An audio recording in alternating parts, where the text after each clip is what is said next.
let me begin with a uh, uh, joke that I found on the internet. I am, however, unable to sort of trace back that joke, that meme, and therefore I was unable to share it here. So person A asks person B, has science removed philosophy? Person B replies, yes, it has. So person A asks person B, how do we define science? So person B says, science is, and then person A interrupts him and says, see, you have begun philosophy. So the moment you are defining something, defining the essence of something, you have begun philosophy. It is unable, any person is unable to even speak without philosophy being in function. And that's basically the point that Kant makes in his book, The Conflict of Faculties, that is published in the year 1798, in which he says that, yes, there are different disciplines of learning, including science being a primary one. But when it comes to a conflict between the different disciplines of studies, who is going to be the arbitrator? Who is going to negotiate between the different disciplines? And he says that the arbitrator has to be philosophy, because only philosophy is able to make judgments. Science is able to tell us what is there, but it is unable to tell us what should be done. So Kant makes a distinction between natural sciences and human science. Human sciences being mostly social sciences and as well as literature and arts.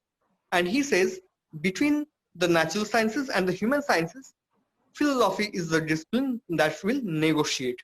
Now,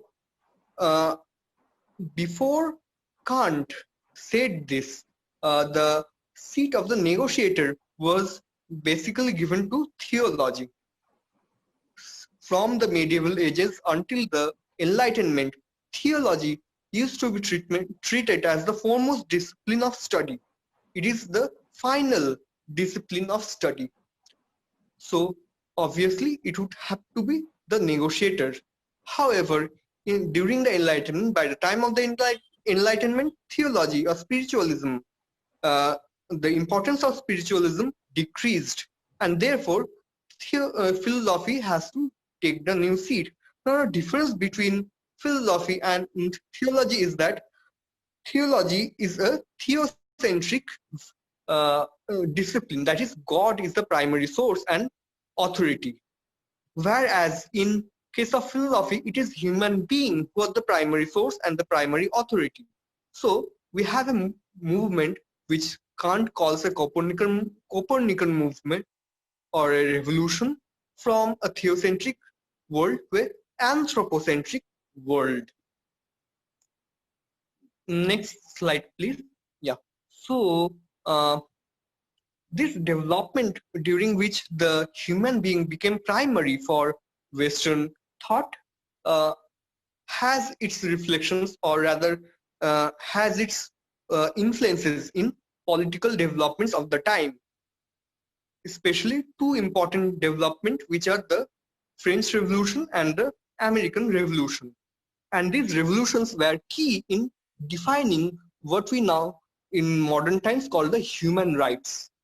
The Declaration of the Rights of Man by France's National Constituent Assembly in the year 1789 identified liberty, equality, and fraternity as the key important principles, key important rights that have to be provided to the human being. And these rights were not provided on the as per the dictums of any particular religious authority. These rights are provided on a very secular basis. So for the first time with the American Constitution as well, we have a secular document of rights. That's how the modern human rights came into being. Next slide, please.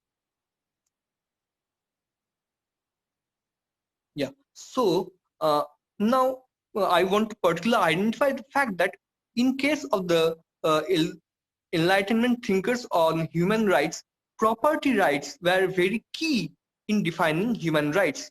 Now, traditionally, during the feudal age, especially, human rights were organic in nature. They were to be inherited from one generation to another generation. However, with the advent of capitalism, wealth became not just something to be inherited, but also to be earned through labor, through work.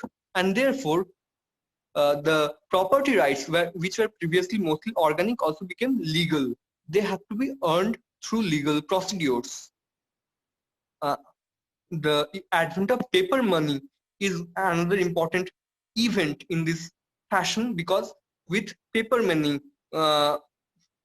rights or capital is something to be symbolically provided rather than being materially provided in terms of gold coins.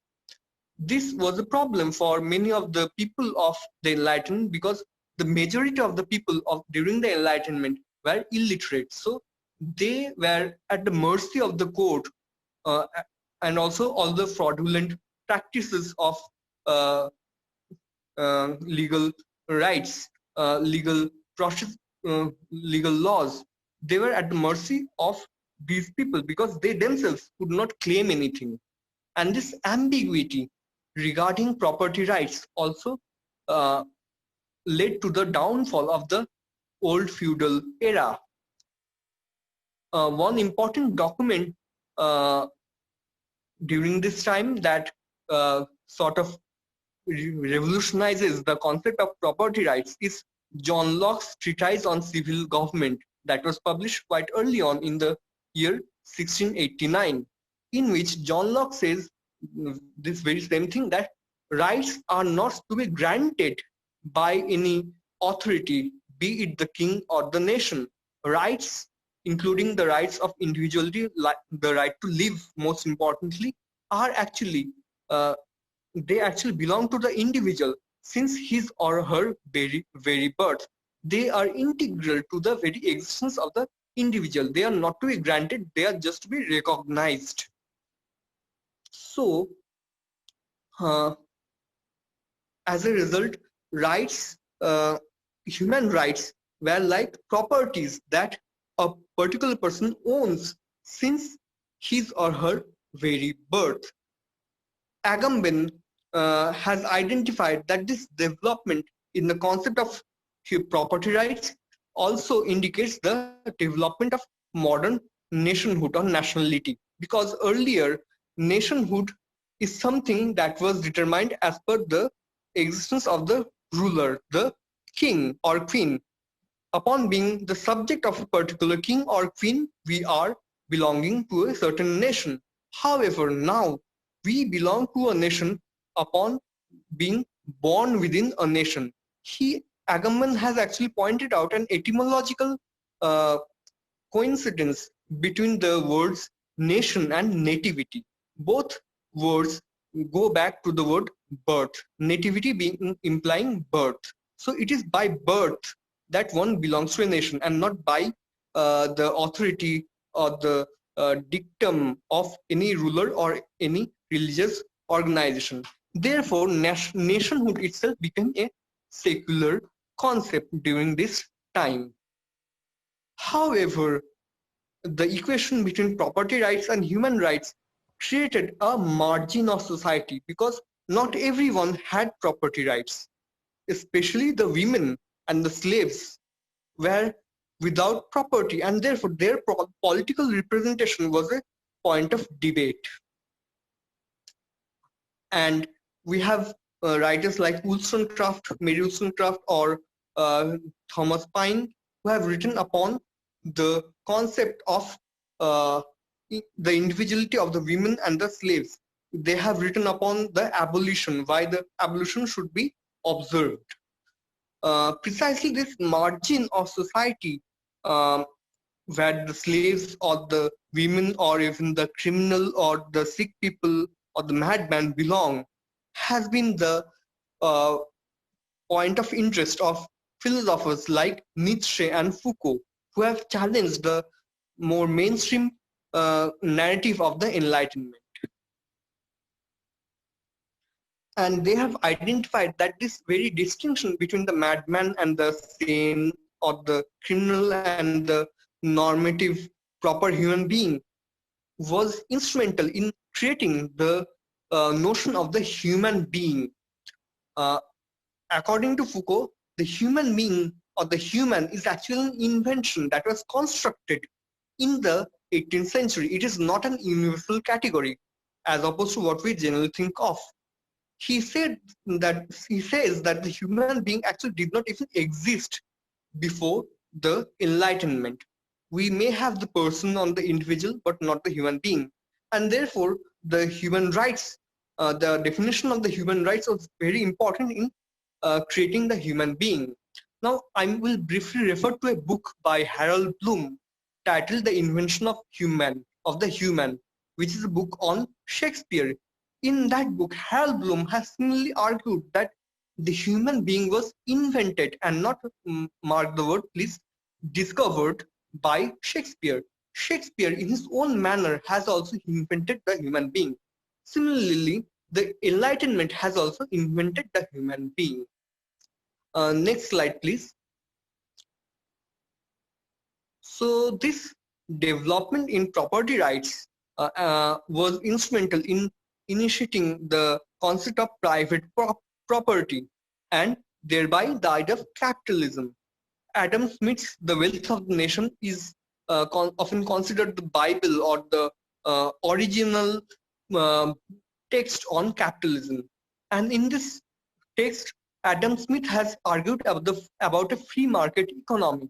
A free market economy is where is a kind of economy in which there is no government intervention. The market determines its own principles. It moderates itself upon its own terms, and there is no outside agency that sort of makes it operational. There is no one to govern upon it. In other words, uh, the market is almost like the lamp we have spoken of before. It has its own standard. It is similarly quite autonomous and sovereign in nature.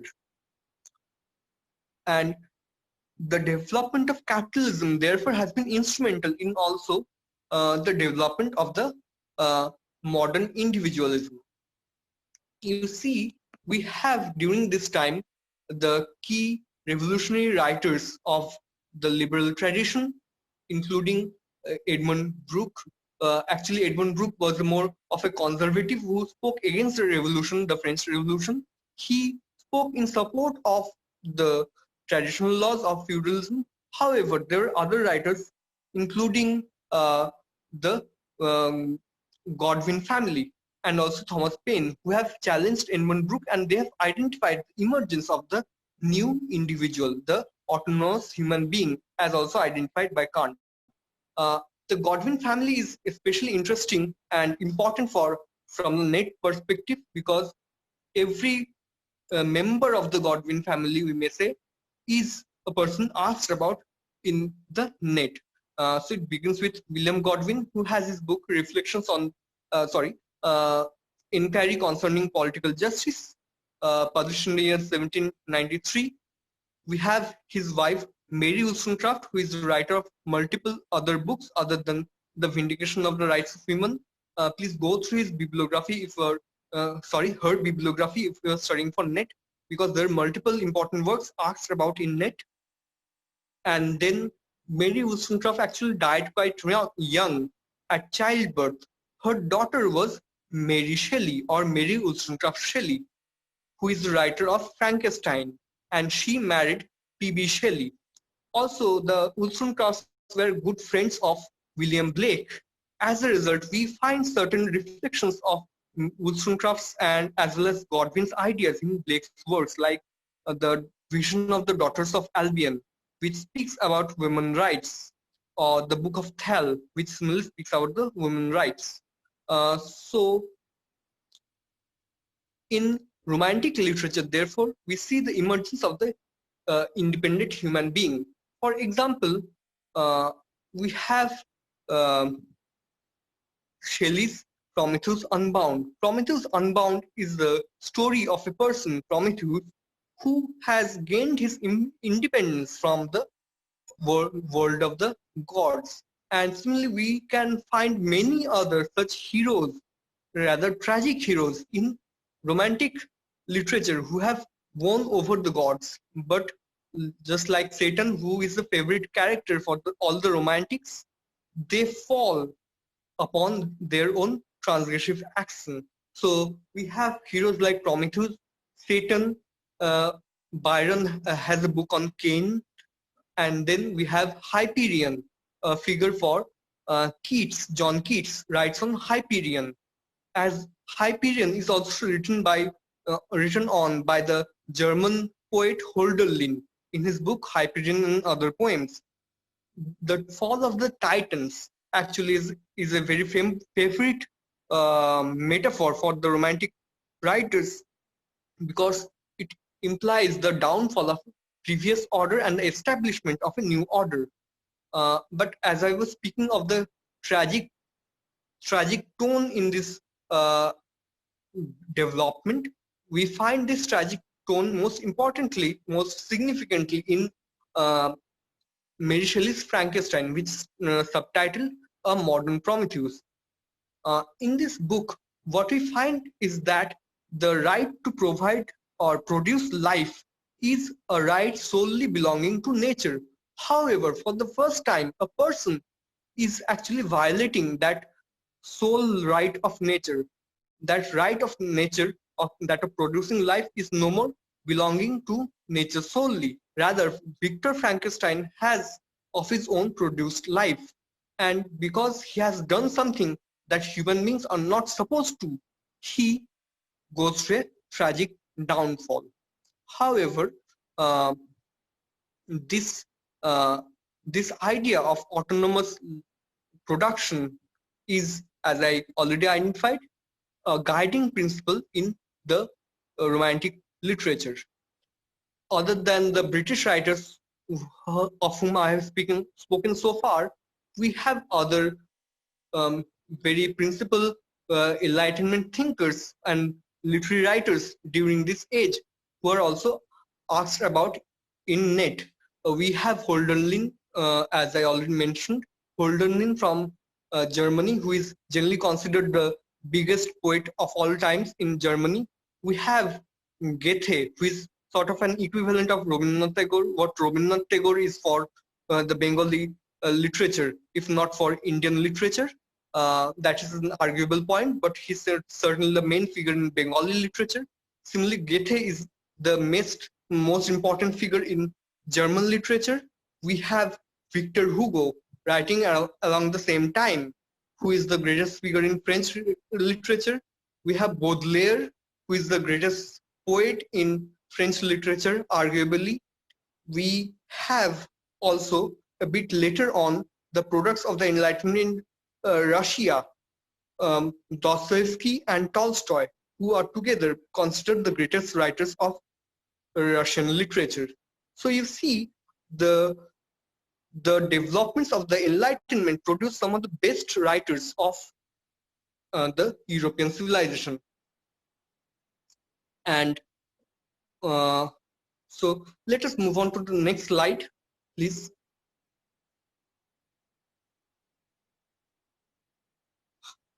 One important development that occurred during the Enlightenment was an emergence of a historical consciousness.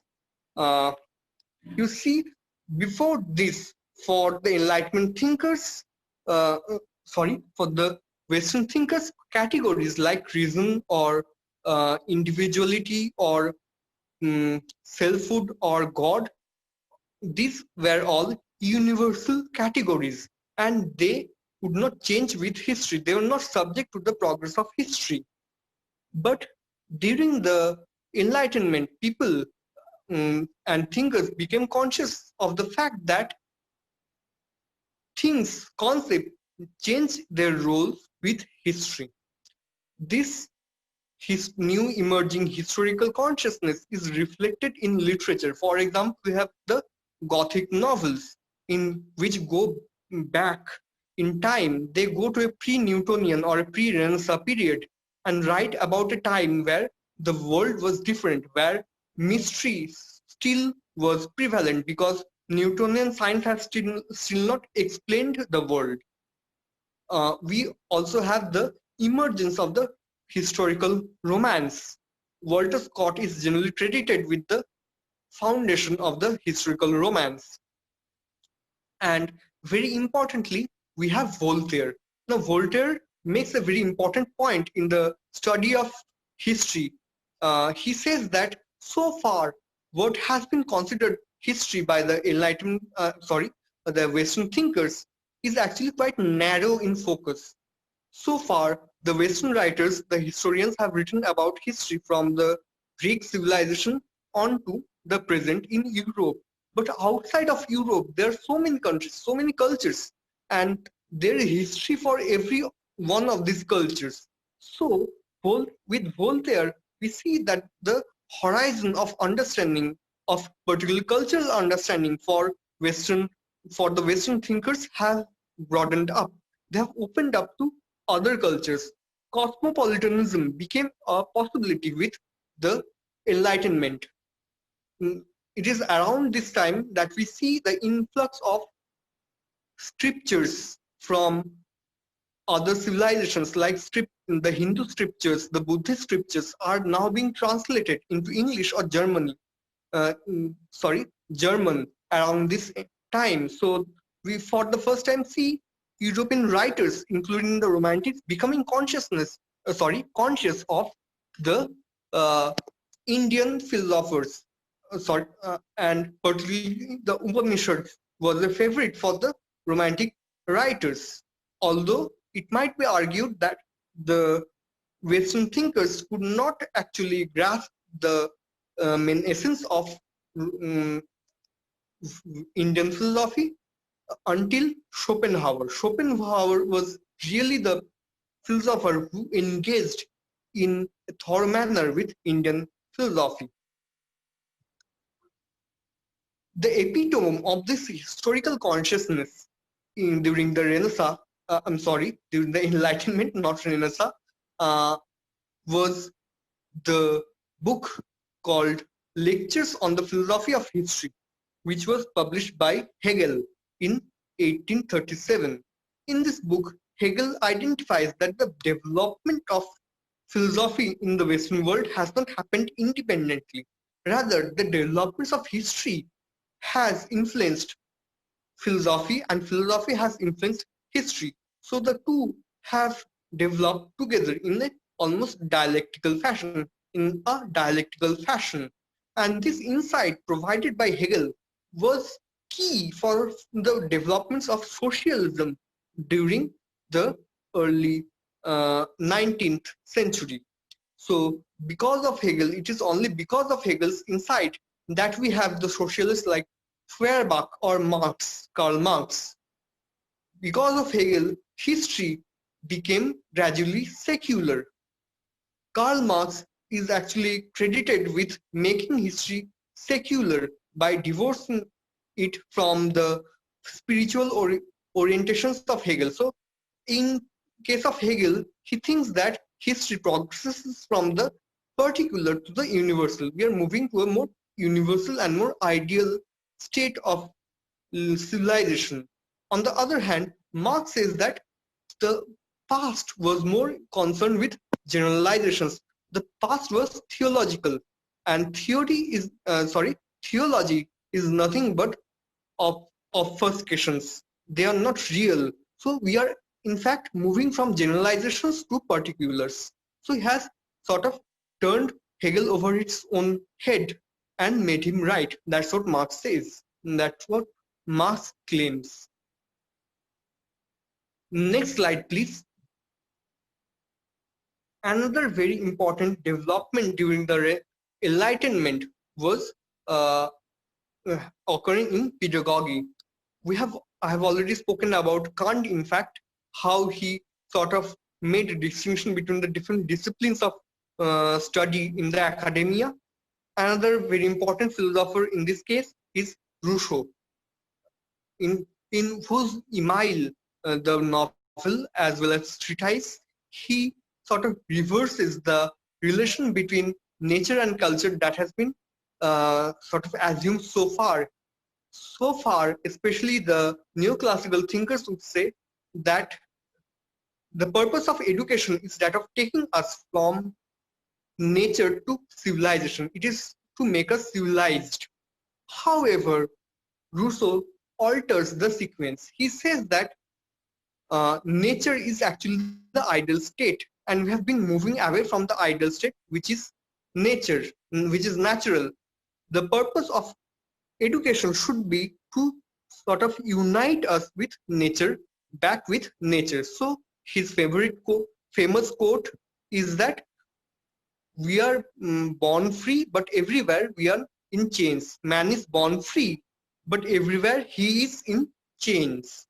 So the purpose of education is to return us to a more free state of being. And as you can see, this was a very influential idea for the Romantics. That is why Wordsworth is writing about a return to nature. He is writing about being inspired from nature, right? So that's the Romantic focus on pedagogy that was initiated by Immanuel Kant. Now, there is actually a paradox within Immanuel Kant's own philosophy of education as identified by Derrida in the essay That Dangerous Supplement. In this essay, Derrida identifies that Kant, on one hand, is speaking about being in the company of nature. The perfect company is the company of nature, but Kant also says that the child is unable to survive in nature without the care of mother. Only when one is fully grown, only when one has a mature body and soul, only then one can live by oneself, be autonomous in nature. Until that time, the care which is ideally provided by mother should sort of envelop the human being from the traits of nature. And this care, Derrida says, is at once thought of as the most natural of all values, because the relation between the baby and the mother is the most natural of all human bonds. But also, care is also the most, uh, is an artificial quality that differentiates the human from the animal, because the animal are unable to exhibit care. Only human beings are able to exhibit care. So Derrida identifies this paradox in Rousseau, and upon this point he establishes the fact that Rousseau is quite tied to the metaphysics of presence, what Derrida calls the metaphysics of presence that guides Western enlightenment.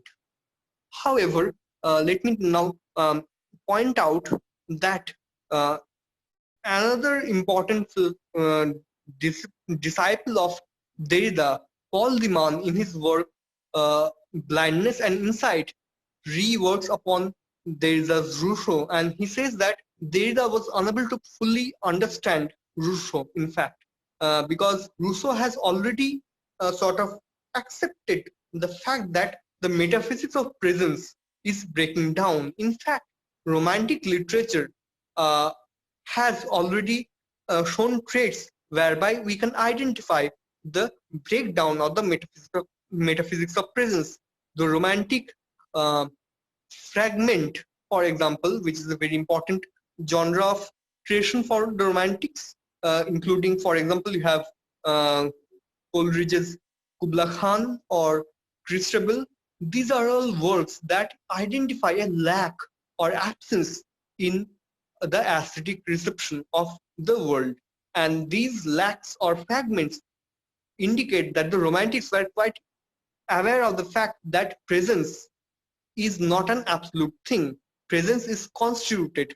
The Bildungsroman, which is the important genre of literature beginning in the Romantic age, Bildungsroman meaning the novel of development, the novel of maturity, is actually a genre that tries to fill up the gap, this very gap within the world, by making the person, the individual, mature. So maturity is the state at which the individual will fulfill whatever gap is there in the world and be a complete human being in his or her own rights, rather than through the agency of something outside him or her.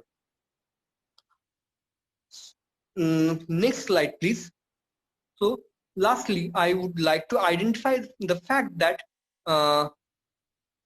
this very debate between Derrida and Paul Diman is quite symbolic of the development in the reputation of the Romantics and the Enlightenment thinkers in the Western world. So early 20th century was quite critical of the Enlightenment. We have the growth of anti-Enlightenment thinkers during this time, beginning with Nietzsche.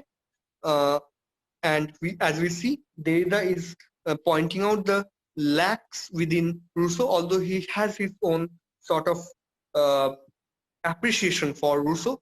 He appreciates Rousseau for pointing this paradox out, but Rousseau could not, in his opinion, grasp the entire consequence of this paradox.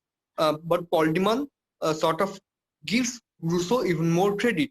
So similarly, the new critics who dominated the early half of the 20th century have criticized Romantic literature for its stylistic incompetence, for its immaturity. But as I have already identified, the fragmentation and all these sort of uh, developments, faulty developments, so-called faulty developments in Romanticism are actually signs of a more greater awareness of the incompleteness of the world. Right, and this is the point that later critics, mostly the post-structuralists like Harold Bloom or Paul Diman, have identified through their works, in which they have actually challenged the typical view of Romanticism that was offered by the new critics, like I.A. Richards. I have some of the main books pointed out here.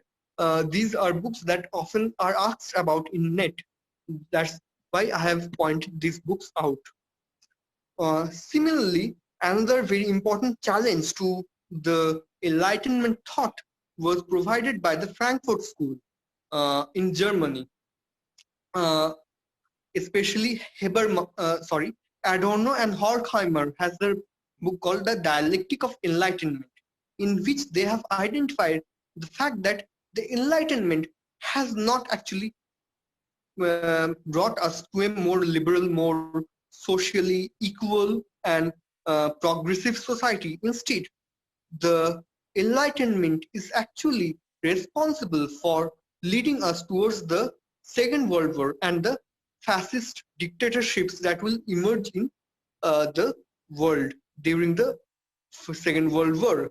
Their argument is that this entire emphasis on reason and control and autonomy actually hampers uh, the progress of reason. Uh, actually, in actuality, uh, what the Enlightenment was more concerned about was power and control. And this emphasis is actually epitomized by the philosopher Marquis de Sade rather than uh, Hegel. Marquis de Sade being the writer from whose name we have the word sadism. So Adorno says that this entire fascination with control and power is there already in the enlightened thinkers.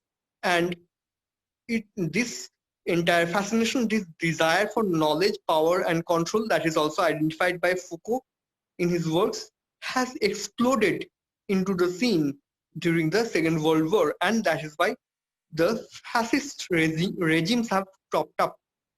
However, we have also um, another Frankfurt School thinker, a second generation Frankfurt School thinker called Habermas, who have once again provided support to the project of modernity, what he calls the project of modernity, which was begun by the Enlightenment.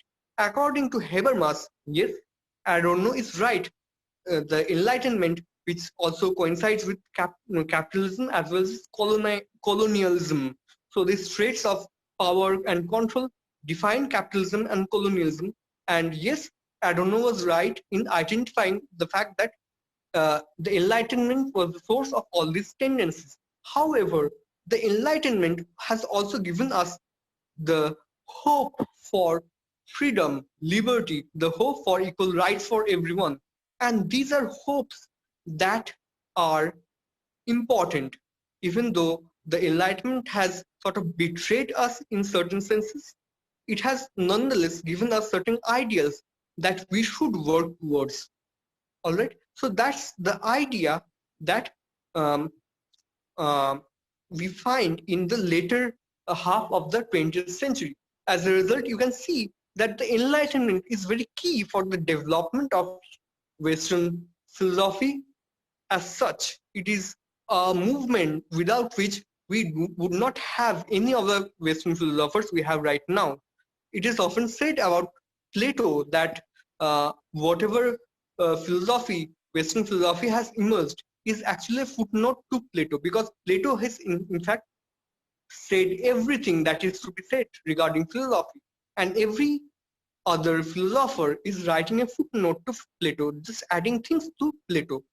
I would contend that the same thing can be said about the Enlightenment philosophers, particularly Immanuel Kant and Hegel, because every bit of development, whether it be post-colonial or post-modern or uh, feminist, all developments are finally actually commentaries on the Enlightenment, without which we would have no Western thought, no Western philosophy, and no Western culture as such. It is a sort of movement that should be viewed critically. Nonetheless, its importance is quite indelible. Next slide, please. Thank you.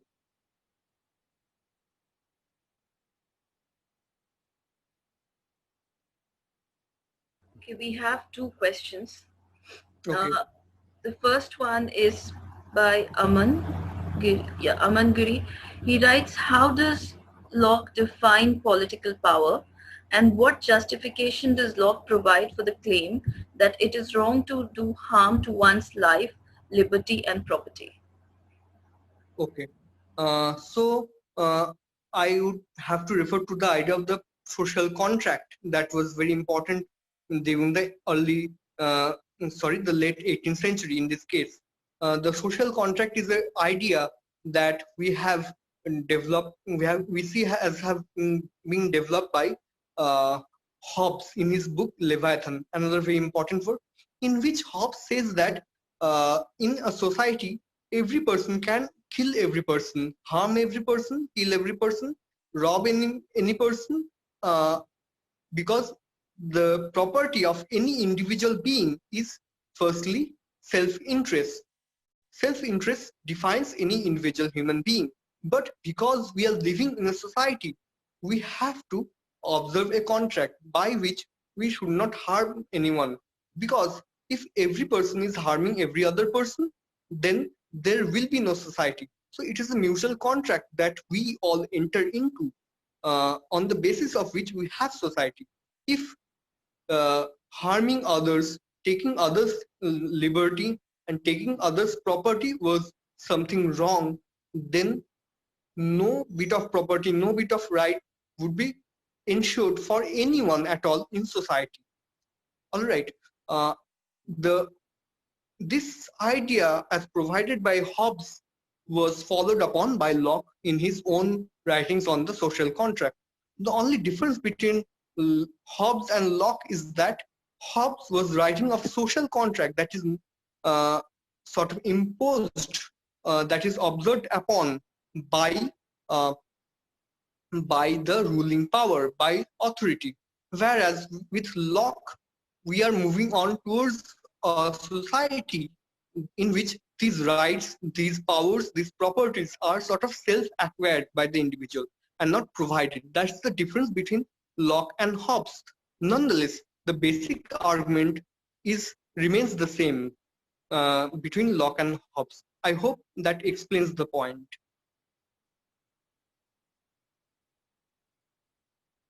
I hope that answers your question, Aman. Thank you for the question.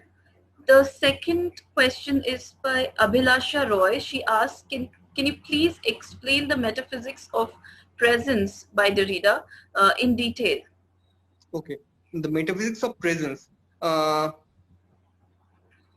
What Derrida, actually, should say that the metaphysics of presence is something identified by, first of all, Hegel himself in his work, The Science of Logic. It is for the first time that Hegel says that being or presence is something that is assumed by all of us. We do not question presence because it is the most obvious of all categories. And Hegel says that actually we should be thinking about what is presence. Uh, and this emphasis upon presence, the ontological, what is often called the ontological emphasis, onto meaning being, and logic obviously means the study. So the study of being is initiated by Hegel, and uh, ontology is actually the study of this metaphysics of presence that was until Hegel assumed by everyone as universally present. But as I said, with Hegel, history becomes important. So Hegel, for the first time, identifies the fact that being or presence is actually constituted within history. It is not something universal. Uh, God is generally the ideal figure who ensures the metaphysics of presence. Theology or metaphysics being the point here. So God is an universal presence, but if there is no God, no divinity, then presence is subject to time. And therefore, after Hegel, firstly Heidegger and then Derrida identifies that presence is something assumed as always there. However, we have never questioned, is presence actually there or not? Let me explain with the example of the mirror and the lamp once again. I think that will be helpful. In case of the mirror, it reflects the world outside. If we have to reflect the world outside, represent the world outside, then it is mandatory that in the first place, a world should exist outside of oneself. On the other hand, for the lamp, it is not necessary that a world should be present out there. The work of art can actually precede the presence of the subject matter. The work of art might project itself upon the subject matter. So, as Derrida has identified, the text actually precedes presence. Presence is constituted within the text. Uh, uh, Hegel would say the text in this case means history. Presence is constituted by history, and therefore presence is not as there as universal. This is the idea of presence that the metaphysics of presence sort of assumes, and this idea has been challenged by the philosophers since Hegel onwards. I hope the explanation was comprehensive enough for the question. I hope that answers your question, Abhilasha. Niborna has a question. Can you please explain in detail uh, the school of empiricism? So the empiricist, what do Yeah. you understand by empiricism? Yeah. So before empiricism, as I mentioned, there was the rationalist school, as firstly identified by, firstly initiated by Descartes. Descartes' important point is that his important statement, most famous statement is, I think, therefore I am. So according to Descartes, thinking is a proof of selfhood. Thinking is also the act of rationality. Rationality being the relation between cause and effect. So thought is an effect of being there. Thought is the effect of existence. All right. In this manner, Descartes determines or derives presence through rationality, through the um, chain of cause and effect. Empiricism, on the other hand, derives the presence of things through experience. So, according to John Locke, who is one of the primary empiricists, the human mind is a tabula rasa.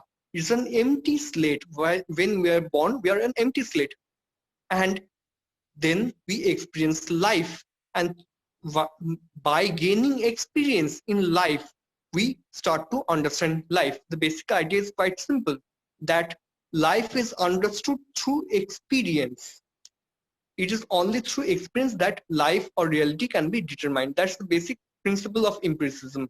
And this principle was actually taken to its extreme by Bishop Berkeley, who says that reality is perception. Whatever we perceive is reality. Reality actually does not exist other than perception. Only what we perceive is real.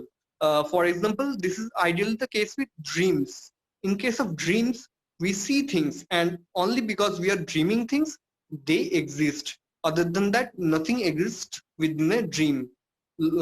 Bishop Berkeley says that it is the same thing with reality as such. So we have different schools of empiricism. Uh, Berkeley takes it to an extreme. John Locke is the more of a cognitive philosopher. He relates experience with um, understanding. And we also have other thinkers like, as I mentioned, Bacon. Bacon, for example, his work on travels says similarly that we cannot understand culture without traveling. We cannot sit at home and read things on in the book, and understand things about, say, Japan. We have to go to Japan and experience Japan, and only then we can understand truly what Japan is. So you see this emphasis on experience being there throughout the empirical school. And lastly, I have mentioned four names: Bacon, Berkeley, Locke, and Hume. About Hume, I would say that he is, yes, empiricist, but however, he is an empiricist with a difference. And that's a topic that I should best avoid at this point of time. Let me just say that even though we generally consider Hume a empiricist, actually, he is a critic of both empiricism and rationalism. He says that we can experience something and derive conclusions. Say, we are throwing a ball on the floor and the ball bounces. So we throw the ball on the floor and it bounces 10 times, 20 times, 30 times, and we derive the conclusion that the ball is bouncy. However, what proof is there that upon throwing the ball on the ground for a millionth time, the ball will return? So there is no prediction of the future. Empiricism can also only speak in terms of what has happened in the past. It cannot sort of determine the future, determine with a full 100% certainty. It is almost an idea that we would sort of relate with quantum physics rather than empiricism. So Hume is a bit of a complex thinker, very interesting thinker. So that, I think, would give you a comprehensive detail of empiricist school. Thank you. That was, I think, that was brief and concise, a concise explanation of what empiricism is, and according to what time you were allowed. So thank you, Nisarga. Thanks a lot for this session. Yeah, thank Also, you. okay, and also we would like to thank the participants for being there, and those who asked questions. A special thanks to them. Also, we have another session lined up for you on 13th of September. That would be on existentialism. It is by Dr. Karmarkar. The posters are already, I think, there on the WhatsApp group. We'll be posting it on our Facebook page too. So thank you everyone. Have a good evening and a good week ahead. I am ending the meeting now. Thank you Nisarga. Thank you everyone.